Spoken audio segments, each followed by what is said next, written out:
Hi, my name is Brandon Kyle Goodman, and you are about to watch my IGTV series, Black Folks, where I have one-on-one conversations with Black people of various identities, and we talk about life and how our experiences have been impacted by being Black. I said I was going to do this for the month of July, and this is the last Saturday of July. There'll be more conversations, but we're going to take a little second to recoup. But today, I'm so happy to close this first month off with Kristen Griffith VanderYacht, who is the head judge on the Netflix series Big Flower Fight. And we talk about church, being Black and queer inside of the Black church. We talk about our white husbands. It is truly a key, and so I hope that you enjoy. You can watch it on my IGTV page at Brandon K. Good, on Tom Ellis's IGTV at official Tom Ellis, or on my YouTube, youtube.com/Brandon K. Good. And here's my conversation with Kristen Griffith VanderYacht. Enjoy. Hi, Kristen. I'm here Hi. with Kristen Griffith VanderYacht. Yes. Yes, you nailed it. I nailed it, girl. I was studying. I was like, Yes. yeah. Yes. Really good. Beautiful Thank you. articulation. Thank you. So as always, I want to start this off by having you introduce yourself, and you can start with your pronouns, and I'll give you my pronouns because I feel like that's the polite thing to do, which mine is he, they. Oh, sure. You can call Yes. me he, him. But, if you're in the mood, you can throw in a girl in there. Yes. Just, drag out the Girl. Yeah, girl. Girl. That always works. And if I'm getting on your nerves, you can say, lady. Lady. Okay. Lady. Okay, bring it down.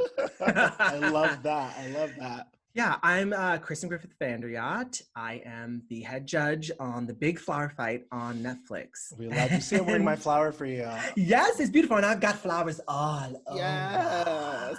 over. I live. Yeah. Amazing. And then, of course, I love to say how I know my guests. And How don't we know each other? how Is do the we know each question. other? Two Black queer people from New York City, we know each other. Yeah. But ironically, this is how Kristen came back into my zeitgeist, my personal zeitgeist, was that we met, I don't know how many years ago, but you were in a show with my best friend from college, Josh Segura. Yes. What was the name? Do you remember the name of that show? The Boys Upstairs. The Boys Upstairs. The Boys Upstairs. Yes. Back in it was truly another lifetime ago. Another lifetime. It was so long ago, if a child was born that same year, they're now graduated from high school. Grown. Yes. They're grown at this They're point. grown. And it was like downtown, I think, in the Soho Playhouse. Thank you. Come to the room. I remember all my credits. If there's one thing Kristen knows, it's his resume. Absolutely. That's right. And we met, and I will say this, because I don't know if I got the chance to tell you this at that time, but like you stole the show. Josh was also fabulous, and Josh was hot and gorgeous, so Josh stole the show in that way. Yeah. Kristen was hilarious. And then cut to, however many years later, I'm sitting on my couch watching the Big Flower Fight. Minding your own business. Minding my goddamn business, looking for a little escapism in the middle of this pandemic. And here comes your big, beautiful self in a toothy smile. Talking about flowers. And immediately I was like, wait, no. This is the person that was an actor. Wait, I pulled up my phone. Yeah. I started Googling. I was like, what is this florist? How did that happen? Yeah, well, first of all, thank you. That is like such a great intro. I feel all jazzed and ready to go. Yes. So I was, as we made it clear, I was an actor before. I think I was an actor from a very early age. And at one point, I sort of looked at my life and was like, what is going on? Like, what do I want to be doing? And it wasn't for lack of work. It was actually more like, what is the lifestyle of a performer, of an actor? I was never home. I missed all the big occasions, graduations, weddings, everything, because you sort of have to dedicate your life to the gig. Yeah. And so I came to a crossroads and I was like, well, what are my other interests? When am I going to ever have an opportunity in my life? I'm only getting older. When am I going to have an opportunity? Looking younger, though, by the way. Thank you. Yes. It's all smoke and mirrors. That black don't crack, honey. Yeah, or there's just like a series of pulleys and tapes pulling my face back like this. But yeah, so I came to a moment in my life where I said, what do I want to do? What am I going to do? What are my other interests? And so I ended up getting an undergraduate degree in psychology. And then I thought I was going to be a therapist. And I was going to grad school at Columbia for counseling psychology. I was going to be a school counselor. And Wow. while I was doing that, I also was kind of like, I kind of like flowers too. I really am into that. But you don't ever hear a Black florist being paid. You don't hear a Right. florist being paid ever. Right. Yeah, right? yeah. And that to me was just like, oh, okay, what is this life? Well, let me give myself an opportunity to explore it. I Sure. think that was the key. Is I said, you have permission to explore and see what it's like. So I ended up getting an internship in New York City while I was in grad school at this shop called Sprout Home, which is in Williamsburg. It's still there. It's fabulous. And I was forever changed. I was like, this is it. This is the perfect mix of everything that I love to do. There's a performative quality because you're being creative, right? You're creating something with your hands. And then there is the sort of healing property that you get from psychology because the reaction that you get from your customers and your clients, it brings them so much joy. And in that process, you get to talk to each other. So if you're doing weddings or events, especially weddings, because it is such an intimate and personal experience, people really are effusive with their emotions, and they tell you sometimes more than you want to know. Sure. But I'm here for it. I'm here for it, and I have one of those personalities that just people want to talk to me. So I'm like, I'm going to use all of these skills. I get to be creative, I get to be personable, and I get to be involved in something really special. You know what I love kind of happened. I love about that story, which is actually a good segue into the question that I want to ask today. Which is like, it sounds very spiritual to me. It sounds like you really listened to your heart and to your body and to your life. And you kind of, as I'm bringing her up because I saw that you were featured in Oprah magazine. Oprah says that you listen to the whispers. You listen to the whispers in your life to help guide you. So my overarching question today is, for our Black folks conversation, is what is your relationship to church or religion? And it can be, to like make it a little more specific. It doesn't have to be about like right now, but just like growing up, what was your relationship to church and religion? Was that something that I know church is very sacred inside the Black community, and that's why I'm excited to have this conversation. Yeah, I think that church within the African American community is truly deeply rooted in our culture. Yeah. And for me, I think it sort of goes back beyond our time and through slavery, because when you are so oppressed and when you are so hated and destroyed by these factions and systems of racism, what can you actually control? Right? You can control your state of mind. You can say, okay, right now, this lifetime sucks, but I believe that there's something beyond this. So if you are able to hold on to religion in a way to help you escape and survive painful and traumatic experiences, because you realize that this one experience isn't the only experience you're going to have. Right. I think that religion can actually be very helpful and very healing in that sense. I also think that in my experience, it had the opposite effect. Yeah. It had the opposite effect. I think that it was very hard for me growing up being Black and a unicorn, as I call it, because being gay is something that you sort of discover when you're older. That's something that you realize on your own, or if you're like me, I had people telling me every day. Oh, yeah. I think I had people telling me all the time, and then I stepped into it in like puberty. I was like, oh, this thing might be a thing. And then I came out when I was like 20. But for sure, growing up, especially my grandmother was a minister, so I grew up as a PK, which is a preacher's kid or a pastor's kid. So I was the family face of the church, the first grandson, of the church. I said higher over there. I said more chairs over there. Move those pews. Absolutely. I know you heard me, Danielle. You're 10 years old. I was the Sasha and Malia Obama of our church. Is basically. Yes. Oh, that's what a I'm high bar. I did not. I was not as graceful. I was not as wonderful at it.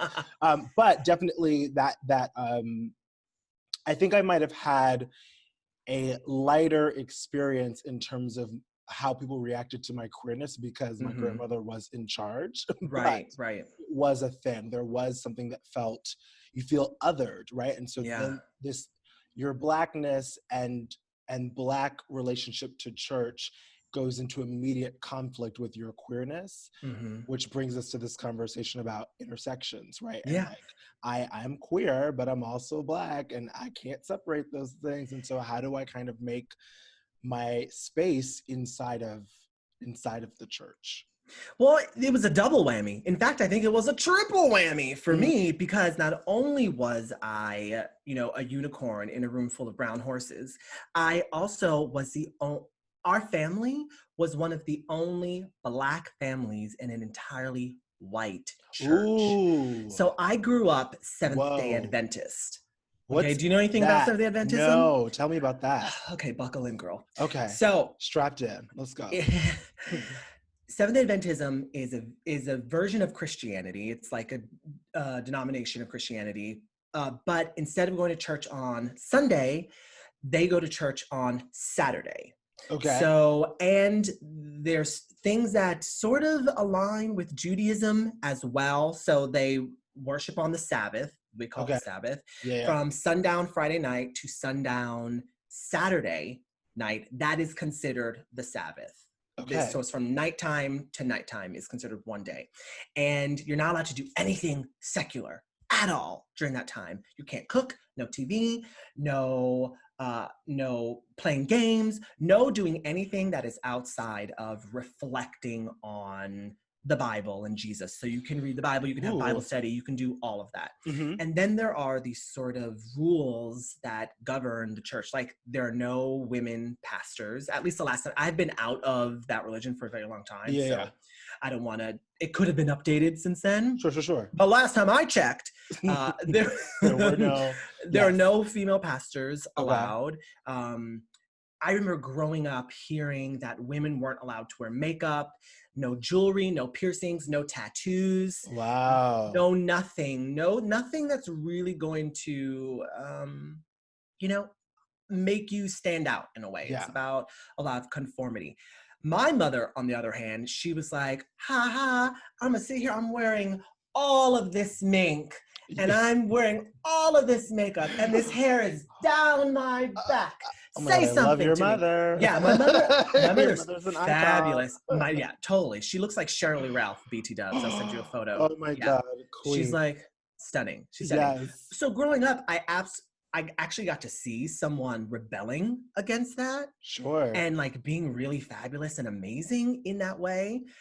But at the same time, there was a lot of fear. There was a lot of fear of being disowned. Can I ask a question? Did you, being this only Black family inside of this white denomination, or this white church, I should say, not the denomination, how did that happen? Was it just by proxy of where you grew up, or? Yeah, so we weren't the only Black family. There were other Black families, and actually they're some of my best friends to this day. Wow, that's amazing. Those kids, yeah, absolutely. They're my cousins, they're my extended family. They are people who I absolutely love and adore. And, it's absolutely like the closest, tightest relationship. They know me better than I know myself in some ways. Yeah. And so when you have that sort of connection, there was a level of like comfort and cushioning that went on for sure. But all the Black families stuck together. Sure. Like we stuck together. They found each other. And on top of that, they're West Indian. What part of the West Indies? All over. So Barbados, Jamaica, Trinidad. My mom's Jamaican. I'm Trinidad. My dad's from Trinidad. That explains why we're like. That's why this kindred spirit. Yes, my grandmother is from Trinidad. I'm first generation American, but Yeah, my same. mother's side is Trinidad Yeah, and Tobago. yeah. Um, that's amazing. Yeah, so that kind of then makes sense because I grew up in the Moravian church, which Okay. the denomination is called Moravian, and we describe it as a mix of Catholicism and Hmm. Episcopal.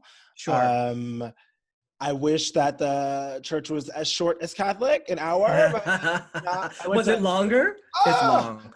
Yeah, oh, you're in church all oh, a day. You're in church.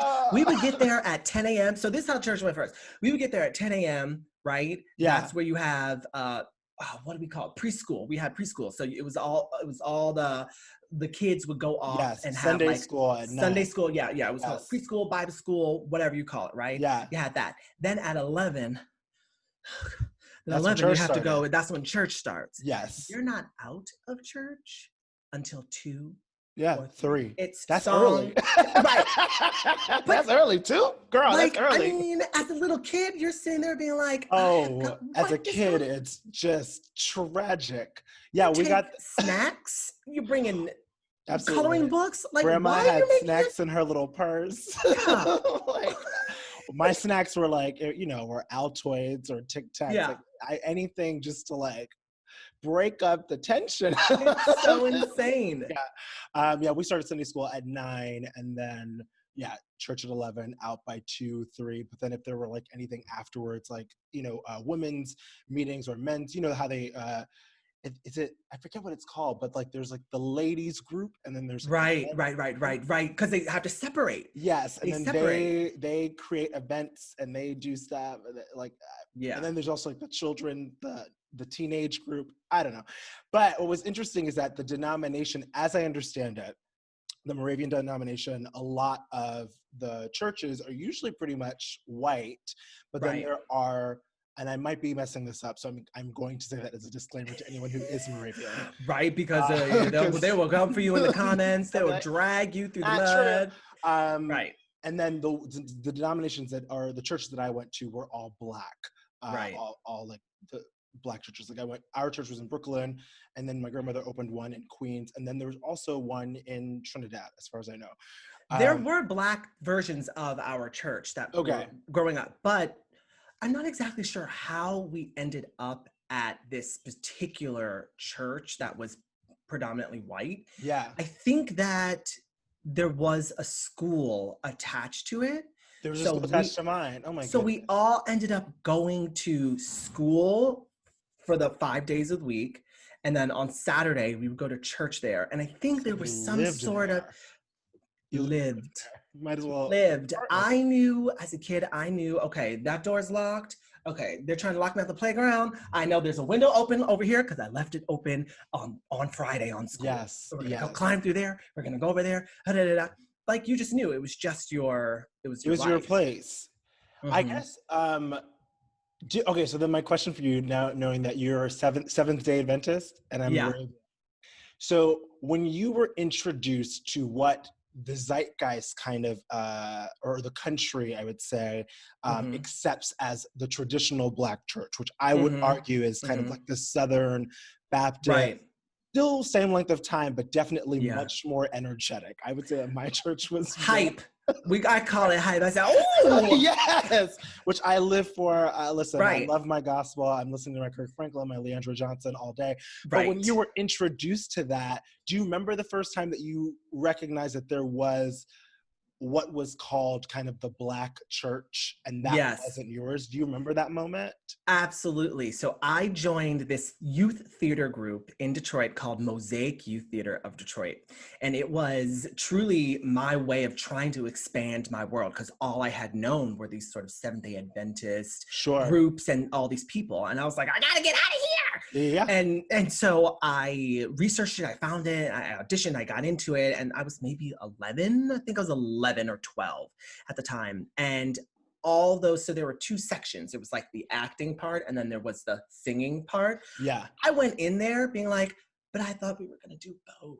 I thought we were gonna do I thought this was musical theater. musical, I don't know, musical theater. Intersections. Right. And it just did not exist. So I was in the singing group, and the singing group was a very gospel heavy sound. And they did a Yes. lot of classical singing too. And the music director, he had a really wide range and a beautiful take on how music can like interact with young people. So we Sure. did get exposed to a lot of different sounds, but mostly the other kids that came from there were coming from more traditional Black church experiences. And the way that they sang was very different than how I was singing. And the Sure. way that they spoke was very different than how I spoke. My mom is a Right. speech pathologist.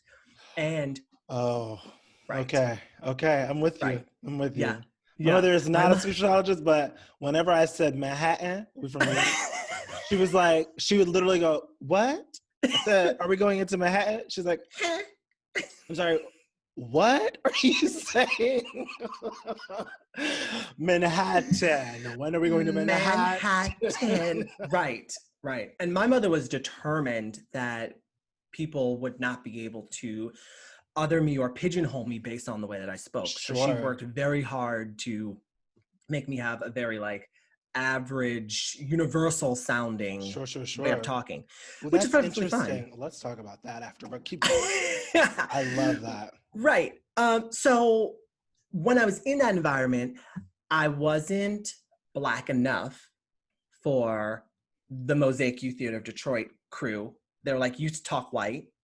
And then I wasn't white enough to be in the Seventh-day Adventist environment. Right. So I was sort of feeling like, where do I fit in? And I remember that's where that sort of came into a very stark relief for me, is when I was exposed to something else. I had never thought, how am I not Black enough? I'm Black as hell. I'm the Yeah, darkest one yeah. in here. What are you Yeah, yeah, talking yeah. about? Yes. Right? So that's where it really stood out to me. And then the singing too. People, it was the first time that I heard so much flexibility in someone's You heard voice. riffs. I Riffs. was like, They don't riff what is all of at, this? they don't riff where I went to church. No, they were giving you Yeah. and I feel so seen. I feel so seen and attacked at the same time. right, right. And so I was sitting there. So it was such a big learning curve for me. And I still wanted to be doing musical theater. Sure. So trying to find a way to, even at 12 and 11, 12, 13 years old, wanting to find a way to infuse that into my education, because I knew that this was the time that I was supposed to be like growing and training and learning. Yeah, yeah, yeah. I was like, where am I going to find this? So I was like, I'm going to find it myself. And that's truly how I've approached so much about my own life, is finding it myself. Yeah. Okay. You said a couple There's things. so much and to unpack. Sorry. I've written it down and I'm very excited. But so the first time that I discovered that there was a different church than ours, I think I was a teenager and I got introduced to Kirk Franklin. Like a cousin came over and was like, Kirk Franklin, we're playing that. Right. And I remember being like, what is this? Yes, honey. Was it a Stomp? The album with Stomp on it? Yes. I think that was the album, or it was the New Nation, NU Nation. That's the same album. Is it the same album? That's the same album. That's the same album. I think it was the one that had, I think, Mary J. Blige and a whole bunch of other artists sing the song "Lean on Me" or something. Okay. R. Kelly's in that, so we got to cancel it. But who? I don't know. What? Who's that? I don't know. Never heard of her. But so they brought that album over and we listened to it. And I grew up in a household where we listened to, I don't know if you've heard of it, Family Radio, which was like an AM station and it was a Christian station. Okay. And they sang like, ooh. Yeah. I'm pretty sure, like my grandmother was like, was very awesome. And I don't think we had the information about these people at the time. But like the Billy Grahams of the world. What was the name of the Family Radio guy? He was the guy. Pat, Pat? What's his name? Not Pat. I think it was like Harold something. He was the guy that was like, I think when the year 2000 was happening, he was like, the world is ending. Yes. He went in his bunker and was never seen again. It was that guy, which was like so unlike my grandmother, but I guess he said other things that were wonderful. So we were growing up on that kind of, Oh yeah, honey. The most exciting it got was Amy Grant. I don't know who that is, but she sounds exciting. Oh, she's that was it. For in our house, Amy Grant and Crystal Gale were the most exciting. Wow. It was like, yeah, I have Christian homework. music. Amy Grant and Oh Crystal yeah. Gale. Okay, I I will look them guarantee up. you the white folks on here that know who Amy Grant are truly pulling their hair out. That They're like, because that's the one. She's the one. Oh, she's the one. Well, She's that soft Christian rock. that soft Christian bop, which we Yeah. love and we appreciate. Yeah. But there was this whole other world. Yeah. And then so Kirk Franklin was my entry point into that. And obviously there was some tension and friction in the household because my grandmother, I love music. I'm not a singer, but I love music and I love the lyricism of music, especially, which makes sense. I'm a writer, so the poetry of music. My grandmother and a lot of people, my husband's the same way, don't necessarily listen to the lyrics. They're listening to the music itself, to the instrumentation, and the instrumentation was very of hip hop, of like a more vibrant gospel. And she was like, absolutely not. Absolutely not. Gotta go. Get that out of here. So I had to listen to it in my headphones. Yeah. But it did open up this kind of like, oh, there's a whole different relationship to church and music and gospel music than I'm aware of. But I'm also expected to be well versed in it because now that we're getting older, it's confusing to white people that I don't know this stuff. And so I'm like, wait, did I miss an orientation? Did I miss a meeting that we were supposed to have with the Black people? Was there a pamphlet that went with this? I'm confused. And so like, but just like trying to like, you know, figure out how to, growing up, like own this part of religion that I'm being told I have to know because I'm Black. Right. But yet it's not the church that I'm going to. Like I'm going to this other thing that if I told you where it was, would then negate my Blackness. And so it becomes something that I keep quiet because at that time I'm still thinking that other people get to determine what makes me Black as opposed to I am Black and whatever I do, whether I like rock music or Beyonce, like she's Black. Well, that's the thing is that like Blackness is not defined by one thing. And when you are growing up, I think that you're searching for the thing that's going to be like, okay, I fit into this basket. So you can just like be like, okay, I'm done with this. Let me figure out the next step in life.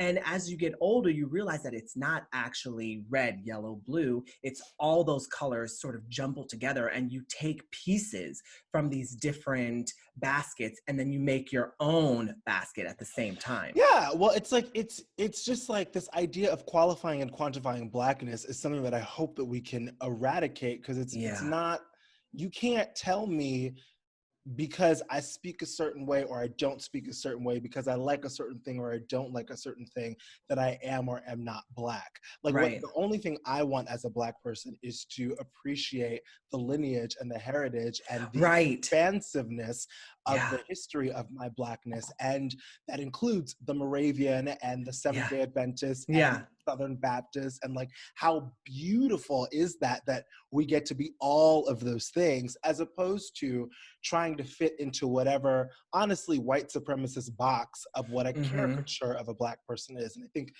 for a while there was that that tension of how do you do that and how do you step into yourself and not have somebody tell you who you are.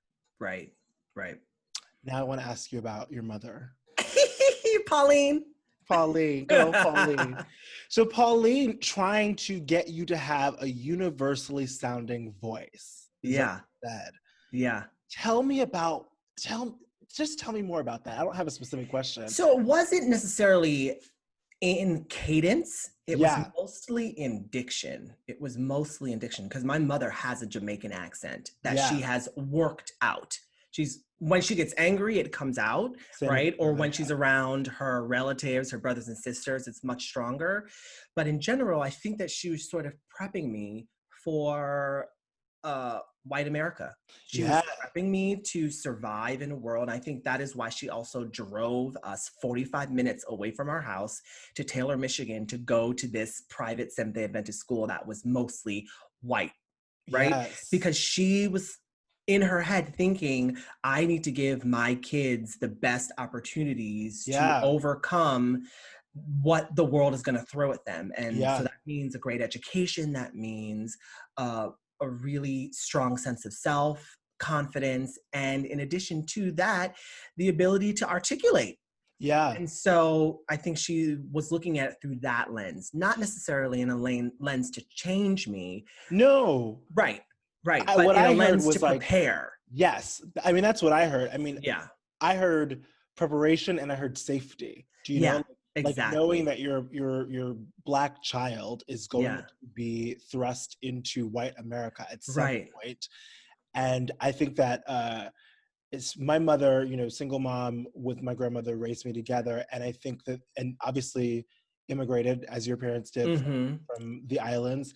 And so it was really about, I want you to have the best shot possible. Right. Which I also think is, you know, I think we would be having a different conversation if you and I had parents that were born here, as opposed to there was not a better or worse, but a different tone of pressure.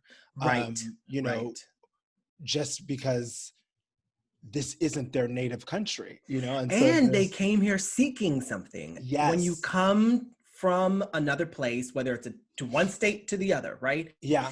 When you come from somewhere else and you move your entire life to seek something, it's a different energy. It's just a different energy. It's a different way of looking at it. It's a different belief in the yes, I can.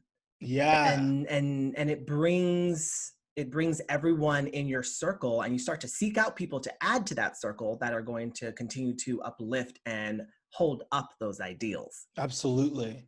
I think what's also just interesting about how we sound, because I'm sure you got this, because I got this, and based off what you're telling me, it makes sense why we got this. But I remember the first time, or maybe it's the first time I remember, I think I was 14 or 15. I went to boarding high school in Rome, Georgia. I went to boarding high school in upstate Michigan. Are we just like separated at birth? Like what is this? What is this? What is this? And I'll never forget, I wish that I could like show photos of this ridiculous fucking campus. I was there on scholarship, but like this ridiculous fucking. Was it lavish? Oh my God. It was the most. You've never seen landscaping quite like this. Well, I have. I went to boarding school in upstate Michigan. So you know. So you have. I said, there's multiple cafeterias? I have choices? You mean there's chandeliers in the cafeteria? Yeah. That's what what's this? Right. Oh. What is this building? Is this the school? Oh no, that's just our library. Got it. That is just our that's not the school. Right. Got it. Okay. Right. Oh, and a full chapel, a full church on campus. Full chapel, ice cream shop. Yeah. We didn't have that. Yes. Multiple. I went to a performing arts boarding school called Interlochen Arts Academy. I've heard. Now that is the top of the top of the top of the top, ain't it? Look at you, subtle. It is, and it's truly. I want to get back to you. I would just say it was life-changing. We'll come back to that at another time. Okay. I'm obsessed. I'm obsessed with you. I'm obsessed with this conversation. So I remember walking across campus with a couple of my friends. Obviously, they're white. No, that's not obvious, but I think I've set it up that like obviously this is a predominantly white space. Right. So my friend, wow, this is great. My friend. I'm like, did I just like blow everything up? Not obvious, but I'm going to say it was a white woman. And she said to me, and I almost said her name and I wrote it, but I'm not going to do that to her. Don't do that to her. She said to me, Brandon, I'm blacker than you. I forget what the context was. Yes. I forget if like I didn't know some artist or what it was, but I just remember I'm sure, because I just remember the sting of that. Like, I'm blacker than you. And it's like, what the fuck does that mean? Like, you're a pale-skinned white woman. I'm a dark-skinned 6-foot chocolate. Like, what are you talking about? And that was like the first time that or like, I think I've been working through that just in my adulthood about like how other people get to tell you how Black you are or you aren't. But that shook me, right? Like, and that definitely, I think, started to drive what I did and what I didn't do, right? I was always concerned about not being Black enough, or that being too white, or that being like, I started to think about my interests in terms of if it would compromise my Blackness. Now, as 33, I know that nothing can compromise my Blackness. Like, hey, honey, it's not an outfit you can take off. Like, it is what it is. Like, I go outside, this is what you get. But at the time, and thank God for that. And thank my eyes and all my senses are grateful. Can we just sizzle in that? Thank God. And thank God for that. You can just take this off. I'm grateful for it. But I wonder. Oh, say go. No. You go. I guess I wonder how do you think you would have responded if a Black person said that to you? Oh, I think it would have hurt me more. Oh my God! If a Black person, I mean, I think a lot of us, who are in the public as people of color, as Black people especially, feel that too. Where there's like, when white people call you out on whatever, you're like, okay, cool. I'm sorry, whatever.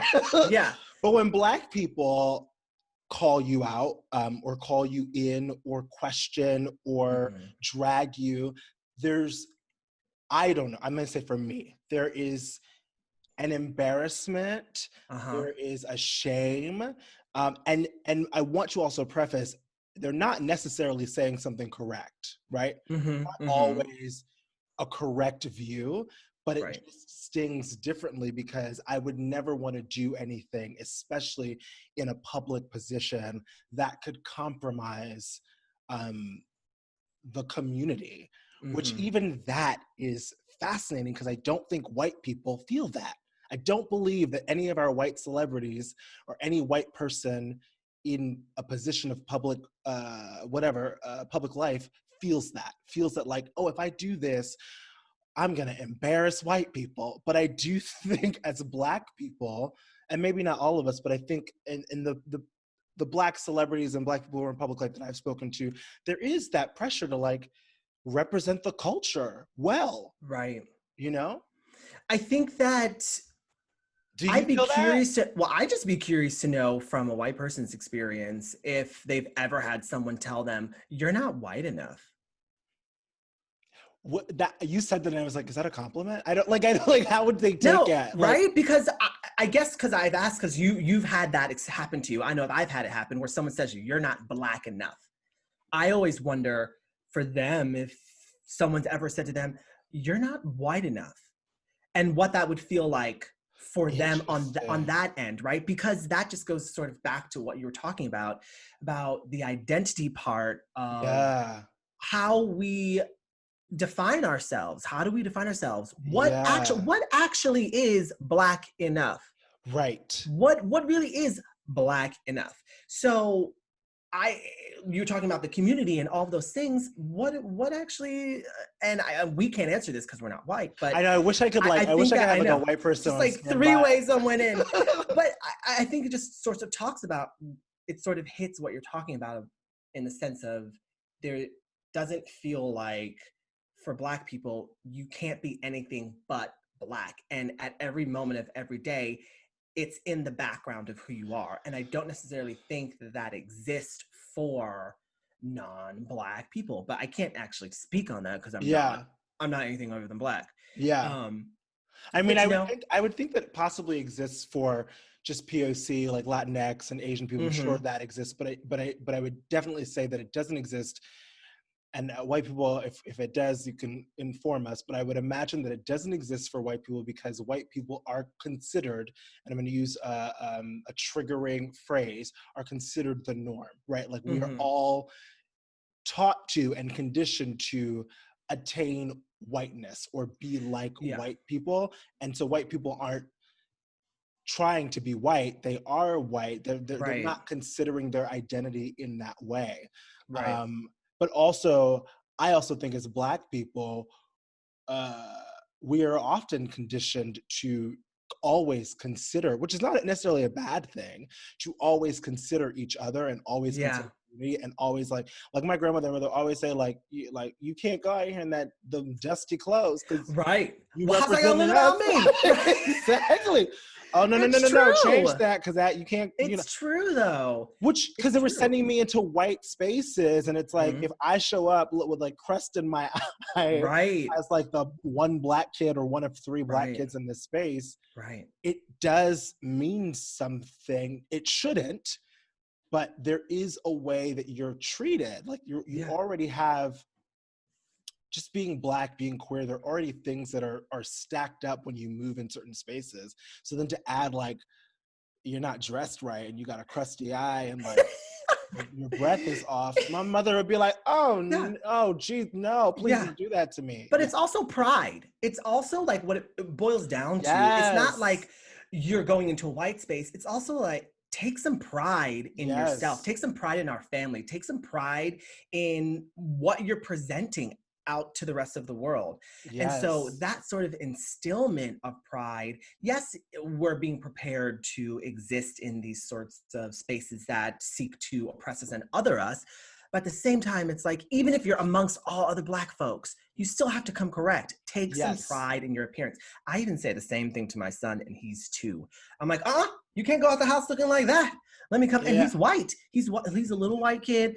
And I'm like, get that hairbrush. I get that black person hairbrush. You know the one I'm talking about. It's 2-sided. Yes, absolutely. It's wood with the soft side, and then it's the hard side on the other side. Absolutely. And I'm like, come, let me get that hair. Let me get those baby hairs down. And that's part of sort of going to be his experiences. He's going to grow up with a black daddy saying, you can't go out the house looking like that. I know you're only 2, but that diaper, that's not it. That's not it. Where's the Daniel Tiger diapers I bought you? Where at? Go put those on. But wait, I have a question. Like, what? But I guess I'm like, what? I think. Okay, here's my. There's so much. This is gonna be a 2-parter, girl. This is gonna be a 2-parter. I was literally, as you're talking, I was like, we're gonna have to have a second part. I don't know what it is, but we're gonna have to do a second part. But I guess my brain is going. You see me like short-circuiting, like trying to. It's good. I think this is what happens when you connect in an authentic way. Yes. You are overwhelmed with questions, and the curiosity just goes pop, pop, pop. You're like, oh my God, I don't get to talk to people like this all the time. Yeah, it's rare. It's rare, but when it happens, and this is why I'm so grateful that we're able to do this. When it happens, it really is an enlightening and beautiful experience. Yes. And actually, the time flies by. I know. I'm like, oh, we have like literally about 10 more minutes before this thing cuts us off. Shut it down. But I guess my question is, and maybe it's not a question, maybe it's a statement. So let's see how it falls out. Let's just see how it falls out. Where like I think there's a fine line between pride of self and perception of others, right? Like that, that fine line of like, how am I dressed right now? And me being concerned about how I'm dressed or my child's dressed or how my husband's dressed for pride of themselves versus... they feed each other. Okay, tell me. They actually feed each other. So at least I think they feed each other. Yeah. Right? So the pride part, the pride is you walk out the house knowing you look good because it's on your level, your taste level has been accomplished. Yes. And then the perception is, oh, everyone's looking at me. Yes. Oh, okay. So people are perceiving that I look great and I'm seeing them see that I look great. And then that then feeds the pride. But isn't there also, I think what I'm thinking about are like our mothers, you know, with Black children of the perception that like base, like don't wear your hoodie right now. Like, okay, right. At night. Yes. Because of what that might evoke and your safety is now in jeopardy. And so there being, I think what we were talking about earlier is a little more of like the pride, because we're talking about like, please take the crust out of your eyes. And right. I do that to my dog. I'm like, my dog has crusties in his eye. No, honey. Right. So one is pride, one is appearance, one is aesthetics. What you're describing is survival. You're talking about where and you see this actually on nature shows, right? Yeah. If you're watching nature on any channel, planet Earth, all the things, you don't see any of these animals that are considered prey leaving their little burrow at night. Yeah. They are hunkered down for the night. Yeah. So our parents would give us these sort of scenarios. Don't wear that hood at night. Yeah. Don't go out on that side of the road. Yeah. Stay away from those people. Keep your hands out of your pocket. Keep your hands out of your pocket. When the police show up, hands Lift on the your steering hat. wheel. Yeah. Right. Have the license, all that ready to go. Yeah. Don't reach for anything. These are survival techniques that they're teaching us. And the parents can be rooted in our survival. Yeah, absolutely. Absolutely. Because Kristen without, the eyebrows and the ear on and the hair done and the lace front on could look like, who knows, right? Yeah. And that perception. You would look like yourself. I'd look like myself, but the perception is activate something else. It activates exactly. And it's easier for me to, and it's really a split second, right? It's a split second of saying, oh, hello, to them being like, license and registration, right? It's that split seconds of them laying eyes on you to look at you. And this isn't just 5-0. I think this is anybody. You walk into a store. Absolutely. I walk into an interview. You walk in anywhere. The immediate perception of you, which we're using that word perception, is, oh, he's put together. Oh, yes. He's put together. Oh, yes. But if I walked in and I wasn't put together, but I still had all the education, all the intellect, all the speech. Their idea of put together, yes. Right? All the speech, blah, blah, blah. They wouldn't be able to really receive all of that. And at least in my experience. And you'd be in danger. Received the same way. And you're in danger. And you're in danger of A, not getting that job. So then you can't put food on the table. You can't buy that Metro pass. You can't do all of the things. And B, if in other situations, you literally are in danger because someone sees you and they're like, why aren't you in school? Well, actually, I'm 25, so I don't need to be in school right now. I love this, and we just unpack something very complicated in a very,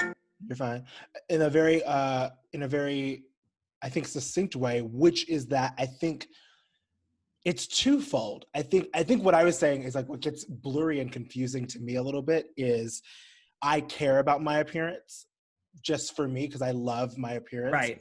But locked in that, I also understand that there are certain things that I can and cannot wear depending on the time of the day, depending on the neighborhood I'm going to. And so that gets looped. So my appearance doesn't just get to be my appearance, which I think ultimately boils down to Black people just being able to exist. If I don't feel like putting it together, I shouldn't have to worry that me wearing a hoodie and sweats down the street could cost me my life. Right. White people are not worrying about that in the same way. Whereas for us, it's yes, honey, I'll put a rose on, I'll put a little bandana on. I love it. And you look great. I look great. But sometimes I don't want to be put together for your gaze. For your comfort. For your comfort. Sometimes I'm just I need to go to the grocery store, I need to pick something up, but I know that I can't just go to the grocery store and pick something up. I say this all the time. So at one point, my husband and I, we were living in the Bronx in New York City. And I would say, oh, I gotta go to the grocery store. Let me go get dressed. And my husband, who's this beautiful, tall, gorgeous white man, he could put on sweats and a hoodie and you're not threatened at all. Oh, wow. Right? And so for me, I'm let me go find my nice shoes and 10 minutes later, we're it's time to go. But it's those sorts of considerations just don't sort of exist. And I wonder if you've had those experiences in your relationship. We need to do a whole nother session about having white husbands because I love my white husband, but he can also be the most triggering because of that, because I can literally see his freedom. He did this thing that he hasn't done. And I've told this story and I'm happy to tell it again. I'll never forget, he likes to go on long runs and he wouldn't take his ID. He wouldn't take his cell phone. Yeah. He now does, but he used to not. And I would be and I didn't understand why I would be so pissed, but I think it's because I know deep down, I can't do that. There's no world in which I can go on some 7-mile run with no ID and no phone. That's right. So So he goes on one of his runs when he first moved to LA, and my phone rings, and it's a number that I don't know. Ruh-roh. And I usually don't pick up numbers that I don't know because unless it's 212, because it could be Broadway calling. It could be Broadway. But even still now, I'm like, leave a message. No. I'll get to it when I get to it. Leave a message. But for whatever reason, I picked it up, and it's probably God that told me to pick it up, like some sort of spirit. And it was him. He was calling me on somebody else's phone because he was dehydrated and couldn't make his way back. And so he needed me to come pick him up. So I was like, okay, cool, baby. So I drive to pick him up. And when I tell you, he was sitting on the side of the road looking crazy. Looking crazy. Like my mother would hyperventilate. Like, right. Left the house like that. But what I took away from it was I was like, oh my goodness. Like, you look crazy, dehydrated, sweaty, gross, nasty, and you still managed to get somebody to give you their phone. Yeah, their phone. To call me, and now you chill on the side of the road. Nobody's bothering you. Right. And I thought, if that were me, there's no world in which somebody would, I maybe somebody would, but 99% chance no one's giving me their hell no. No way. If I'm sitting on the corner of Sunset Boulevard, 99% chance the police are coming to find out what the hell is going on with me. To pick you up. Yes, and so it is a thing. It is this appearances is a real part of being Black, especially in America. And it's something that I think as you get older, it's natural, it's integrated, so you don't think about it anymore. But now I'm like thinking back to just being in high school and being in middle school and like how much that was drilled in. And that's what's happening right now. That is what is happening. I'm so glad we're here because it's really an awakening for not just Black folks. It's really an awakening for white people. Yeah. What is happening in our country? We've been experiencing it for a long time, and we've been talking about it and screaming from the rooftops, and we've all got the receipts. But I think a lot of white folks are starting to go through their Rolodex of experiences, and they are seeing, oh wow, I should have gone to jail for that. Hey. I should have gotten in trouble for that. Mm-hmm. And now I'm seeing Black people losing their lives for less than what I did. Yes. That police officer drove me home. That shop owner laughed it off. That blah, blah, blah, fill in the blank. And we're all starting to realize how this sort of systemic racism has either benefited us or hurt other people. Yes. And that is what people are coming up against. They're coming up against the question of, now that you know, what do you do with that information? What do you do with that information? Do you continue to say, well, if you're obeying the law, then you shouldn't have any problems? Because now we know that is not the issue. That's not the issue. So that is why so many people are taking to the streets and they are protesting and they are donating their money and they're making their phone calls and they're doing all the things.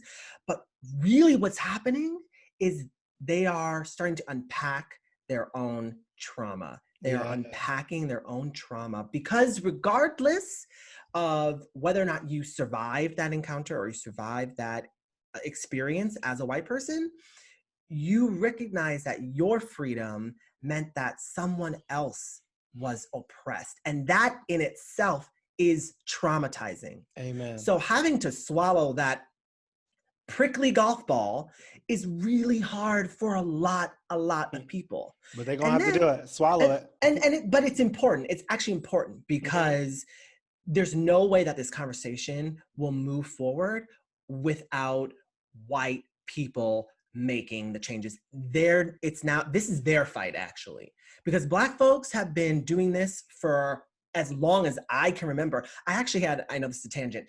I had a friend call me and he was like, he's white. He was like, Kristen, I've been asking my friends to go to protests with me. I've been asking my Black friends to go to protests and they're just leaving me on red. They're not responding. And all my white friends, they want to go to protests with me. And I just don't understand why don't Black folks want to go to protests with me? I said, look, baby, Black folks have been screaming and protesting and getting hosed for centuries. And I as said, Viola, go ahead, sorry. we're done.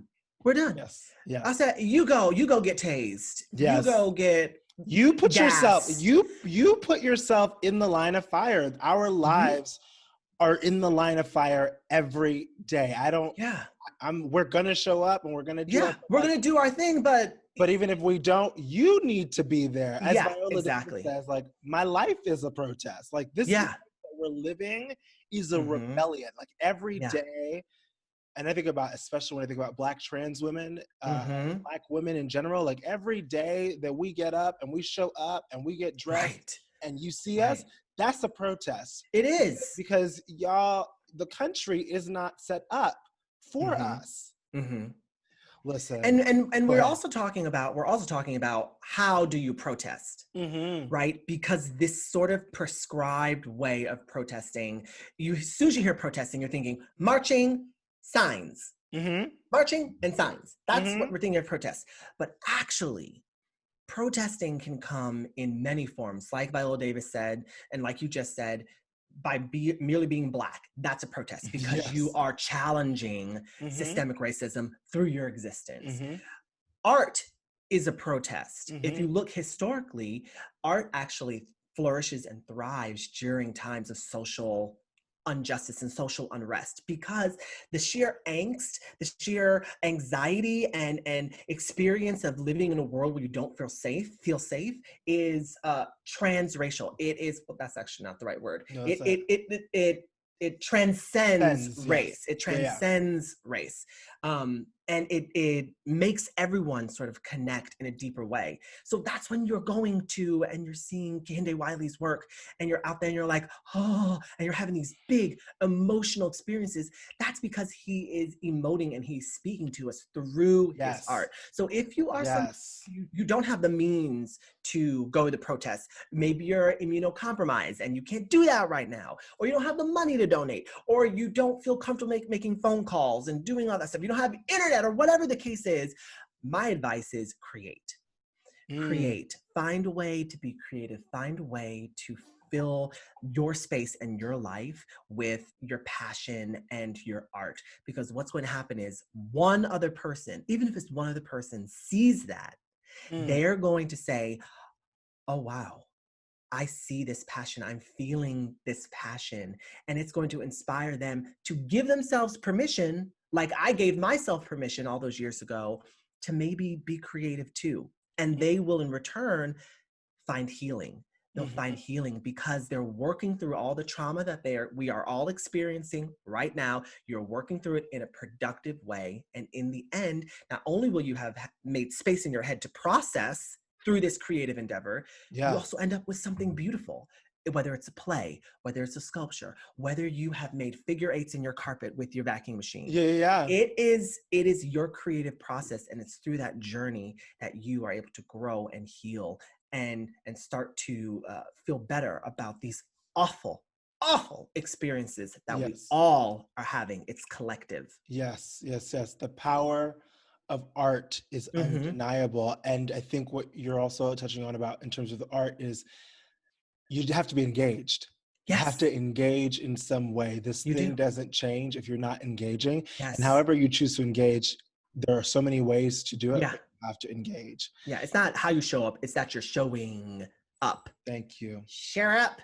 Kristen. Yes. I could talk to you for hours and hours more. There has to be a part two. And we just have to talk about our husbands. Just gotta. Oh God. Oh goodness. They're wonderful, but it's bringing up a lot right now. It is. I love you so much. Thank you so much for having this conversation with me. Thank you. And I haven't been doing this, but where can people find you? You can find me at Kristen GVY. That's Kristen, G as in girl, V as in berry, Y as in yes. Kristen GVY. on all social medias. Yes, I love it. Thank you so much, Kristen. Thank you. And watch The Big Flower Fight on Netflix. You better plug it. Well, first of all, it's the most intersected show. We have everything. Beautiful. It's so inclusive. It's so wonderful. And also so fucking impressive with those. Yeah, the flowers are insane. It's insane. Insane. I love you so much. I love you. Thank you.